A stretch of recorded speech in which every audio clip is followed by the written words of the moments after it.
తాళాలు వేసి ఉన్న ఇల్లే లక్ష్యంగా దొంగతనాలకు పాల్పడుతున్న ఎదురు అంతర్జిల్లా దొంగలను సామర్లకోట పోలీసులు అరెస్టు చేశారు. గత కొన్ని రోజుల క్రితం సామర్లకోట మండలం వేట్లపాలెంలో జరిగిన దొంగతనం కేసులో సుమారు 15 లక్షల విలువ గల 187 గ్రాముల బంగారం స్వాధీనం చేసుకుని నిందితుల్ని రిమాండ్కు పంపినట్లు సామర్లకోట సి కృష్ణ భగవాన్ తెలియజేశారు. అందరికీ నమస్కారం. ఈరోజు కాకినాడ జిల్లా గౌరవనీయులు SP sir Shri Vikrant Pathak IPS గారు, అలాగే additional SP sir MJV Bhaskararao గారు, అలాగే పెద్దాపురం డిఎస్పీ సార్ శ్రీ హరిరాజు గారి యొక్క పర్యవేక్షణలో మాకు 29/9/2024 వేట్లపాలెంలో ఫిర్యాదు గుర్రం సాయిబాబా గారి ఇంట్లో దొంగతనం జరిగింది.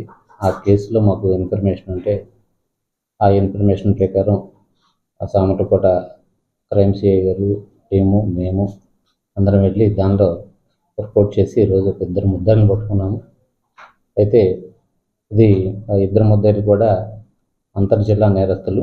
గతంలో వీరిపైన కూడా ఒకతను జిల్లెళ్ళ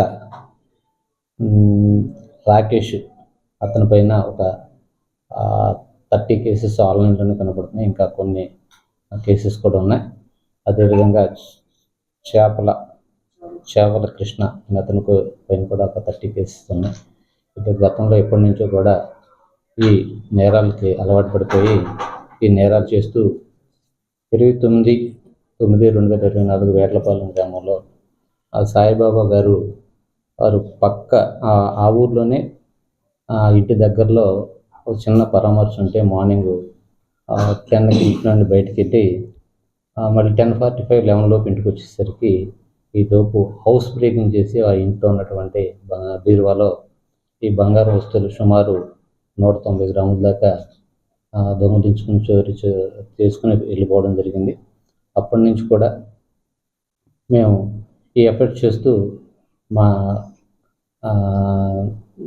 ఎస్పీ సారు, అలాగే అడిషనల్ ఎస్పీ గారు, మా డిఎస్పీ గారి పర్యవేక్షణలో మా క్రైమ్ టీము, మేము, మా సోదరుడు అంకబాబు గారు, నేను, మా టీములు యొక్క సపోర్ట్ చేసుకుని ఈరోజు ఈ ముద్దాన్ని అరెస్ట్ చేయడం జరిగింది. ఇంటాక్ట్ ఈరోజు ఈ గోల్డ్ కూడా వారి దగ్గర నుండి రికవర్ చేసాం. వాళ్ళని ఈరోజు రిమైండ్ చేస్తాం. మొత్తం సార్, స్థానికుల ప్రమేయం లేకుండా అవుట్కట్స్ నుంచి వచ్చి ఎలా చోరీకి పాల్పడే అవకాశం ఉంది? వీళ్ళకి గతంలో ఎప్పటి నుంచో లాస్ట్ 15-20 ఇయర్స్ నుండి అతనికి అలవాటు పడిన వాళ్ళు కాబట్టి వీళ్ళు ఆ రోజు వీళ్ళ అంటే ఆ చుట్టుపక్కల తణుకులో ఎక్కడ నివాసం ఉంటున్నాడు అతను. అక్కడ నుండి కొంచెం దూర ప్రాంతం వచ్చి చేద్దామన్న ఉద్దేశంతో చేశానని చెప్పి చెప్తున్నారు. అతని యొక్క కాల్ డీటెయిల్స్ అవి కూడా మ్యాచ్ అయ్యి, అన్ని రకాలుగా ప్రింట్స్ అవన్నీ కూడా మ్యాచ్ అయ్యాయి.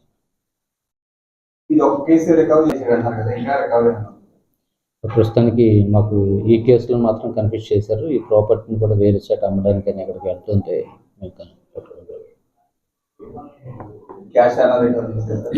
క్యాష్ ఏం లేదు, కొంత చిల్డ్రన్ అమౌంట్ ఉన్నది, అదేం లేదు, వీళ్ళ దగ్గర రికవరీ ఏం కాదు. ఈ దొంగతనాల పట్ల అవేర్నెస్ క్యాంప్స్ ఎప్పటికప్పుడు విలేజ్ వైజ్ కూడా కండక్ట్ చేస్తూ వస్తున్నాం. దీనిలో భాగంగానే ఎప్పుడైనా మనం ఇంటికి తాళం పెట్టి బయటకు వెళ్తూ ఉన్నప్పుడు LHMS ఈ యాప్లో అప్లోడ్ చేసుకుంటే మేము వచ్చి పెడతాం అనేది అందరికీ తెలియజేస్తూ వస్తున్నాం. అయితే ఈ యాప్లో మనకి అప్లోడ్ చేయడం, ఈ బుక్ చేసుకోవడం అనేది తెలియకపోతే పోలీస్ స్టేషన్ కన్నా డైరెక్ట్ ఫోన్ చేసి మేము ఇంటికి తాళం పెట్టి ఊరు వెళ్తున్నామని చెప్తే మేము వచ్చి కెమెరాని మేము ఫిక్సప్ చేస్తామని చెప్పేసి తెలియజేస్తున్నాం. అవేర్నెస్లో భాగంగా కూడా అనేక ప్లేసుల్లో ఈ క్యాంప్స్ కండక్ట్ చేస్తూ వస్తున్నాం. అదేవిధంగా ఎవరన్నా ఇంటికి బయటికి వెళ్ళినప్పుడు మొన్న ఈ మాస్టర్ కూడా ఏదైతే ఉన్నామో వారు కూడా ఇంటికి తాళం బయట పెట్టి వెళ్దాం, ఆ తాళం బదులు కొట్టుకుని తాళం వేస్తుందన్న పాయింట్ ఆఫ్ వ్యూలో నేను లోపలికి వెళ్ళానని చెప్తున్నారు. అలాగే ఏదన్నా తాళం బయట వేయద్దు, లోపల వైపు వేసుకోండి అని చెప్తూ వస్తున్నాం. అదేవిధంగా ఏదైనా అనుమానాస్పదంగా ఏదైనా ఉన్నట్లయితే మాకు తెలియజేస్తే వాళ్ళని పట్టుకుని విచారిస్తాం.